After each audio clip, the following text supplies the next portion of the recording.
بسم اللہ الرحمن الرحیم۔ شروع کرتا ہوں اللہ کے برکت نام سے جو نہایت مہربان اور رحم کرنے والا ہے۔ عمران خان نے جنرل اسم منیر کو خط لکھا ہے اور کہا ہے فوج بھی میری ہے اور ملک بھی میرا ہے۔ ہمارے فوجی پاکستان کے لیے قربانیاں دے رہے ہیں۔ دہشت گردی کے خلاف جنگ میں کامیابی کے لیے ضروری ہے کہ قوم فوج کے پیچھے کھڑی ہو، لیکن افسوسناک امر ہے کہ اسٹیبلشمنٹ کی پالیسیوں کی وجہ سے فوج اور عوام میں خلیج دن بدن بڑھتی جا رہی ہے۔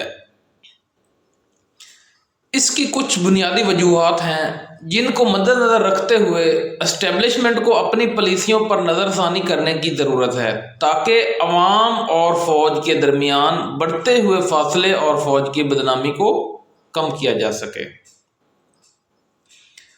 سب سے بڑی وجہ 2024 کے انتخابات میں تاریخی دھاندلی اور عوامی مینڈیٹ کی سر عام چوری ہے جس نے عوام کے غصے کو ابھارا ہے۔ جس انداز میں ایجنسیاں پری پول دھاندلی اور نتائج کنٹرول کرنے کے لیے سیاسی انجینئرنگ میں ملوث رہی ہیں، اس نے قوم کے اعتماد کو شدید ٹھیس پہنچائی ہے۔ صرف 17 نشستیں جیتنے والی پارٹی کو اقتدار دے کر حکومت ملک پر مسلط کر دی گئی ہے۔ دوسری وجہ 26ویں آئینی ترمیم ہے، جس سے 26ویں آئینی ترمیم کے ذریعے عدلیہ کو کنٹرول کرنے کی غرض سے ملک میں آئین اور قانون کی دھجیاں اڑائی گئی ہیں۔ اس کے خلاف پاکستانی عوام میں شدید نفرت پائی جا رہی ہے۔ میرے مقدمات پاکٹ ججز کے پاس لگانے کے لیے ناصر جاوید رانا نے فیصلے کو ملتوی کیا۔ عدالتوں میں جاری کورٹ پیکنگ کا مقصد یہی ہے کہ عمران خان کے خلاف مقدمات میں من پسند ججز کے پاس لگا کر اپنی مرضی کے فیصلے لیے جا سکیں۔ اس سب کا مقصد میرے خلاف مقدمات میں من پسند فیصلے انسانی حقوق کی پامالی اور انتخابی فراڈ کی پردہ پوشی ہے تاکہ عدلیہ میں کوئی شفاف فیصلے دینے والا نہ ہو۔ تیسری وجہ پیکا جیسا کالا قانون ہے۔ الیکٹرانکس میڈیا پر پہلے ہی قبضہ کیا جا چکا ہے، اب پیکا کی صورت میں سوشل میڈیا اور انٹرنیٹ پر بھی قدغن لگا دی گئی ہے۔ اس سب کی وجہ سے پاکستان کا GSP+ خطرے میں ہے۔ انٹرنیٹ میں خلل کی وجہ سے ہماری IT انڈسٹری کو $1.72 بلین سے زائد کا نقصان ہو چکا ہے اور نوجوان کا کیریئر تباہ ہو رہا ہے۔ چوتھی اہم وجہ ملک کی سب سے بڑی اور مقبول جماعت پر ریاستی دہشت گردی کا سلسلہ مسلسل جاری ہے۔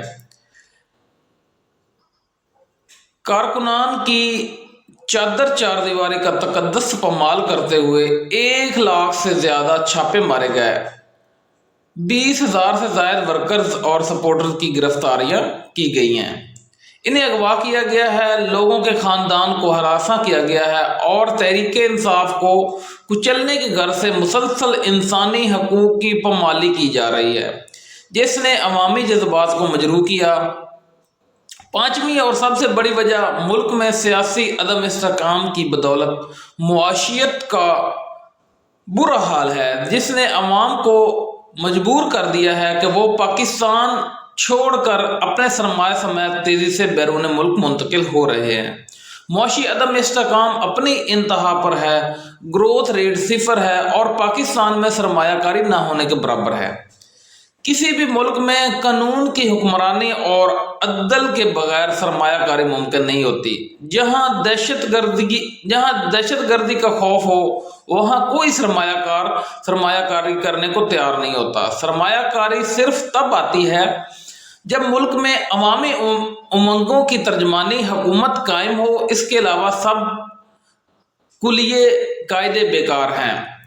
چھٹی بڑی وجہ تمام اداروں کا اپنے فرائض چھوڑ کر سیاسی انتقام کی غرض سے تحریک انصاف کو کچلنے کا کام کرنا ہے۔ میجر کرنل سطح کے افراد کی جانب سے عدالتی احکامات کی دھجیاں بکھیرنے کا سلسلہ جاری ہے۔ عدلیہ کے فیصلوں کو جوتے کی نوک پر رکھا جا رہا ہے جس کی وجہ سے پوری فوج پر نزلہ گر رہا ہے۔ برسوں ATC کے جج نے عدالت میں میری اہلیہ کو شامل تفتیش ہونے کا حکم دیا، اس کے باوجود وہ آنا چاہتی تھیں، کسی نادیدہ قوت نے اس کو سبوتاژ کیا۔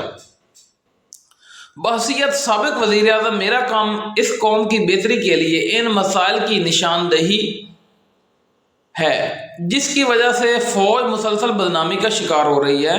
میری پالیسی پہلے دن سے ایک ہی ہے، یعنی فوج بھی میری اور ملک بھی میرا۔